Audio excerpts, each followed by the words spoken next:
દીકરો ગમે તેટલો મોટો થઈ જાય પણ મા પાસે જાય ને એટલે એ નાનો જ હોય. અને મા શબ્દ જ એવો છે કે આ દુનિયાનો કોઈ પણ એવો વ્યક્તિ નહીં હોય કે જેને મા શબ્દ બોલાય, મા શબ્દ સાંભળે અને પોતાની જનતા યાદ ના આવે. મોઢેથી બોલું માં, મને મારું હાચે બાળપણ સાંભળે, પછી મોટપની બધી જ મજા મને કડવી લાગે કાગડા. મા પાસે જે પ્રેમ, મા પાસે જે હૂંફ, મા પાસે જે લાગણીઓ મળે છે, સંક્ષિપ્તમાં તમને કહેવું તો એટલું કહી શકું, પ્રેમની યુનિવર્સિટી જોવી હોય તો માને જોઈ લો બસ.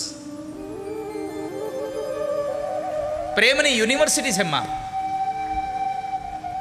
પણ કરુણા એ છે કે જે માએ રાત દાડા પોતાના દીકરાને મોટો કરવા માટે થઈને એક કર્યા, એ જ દીકરાઓ મોટા થઈને માને મૂકીને પાછા બીજે વ્યા જાય છે.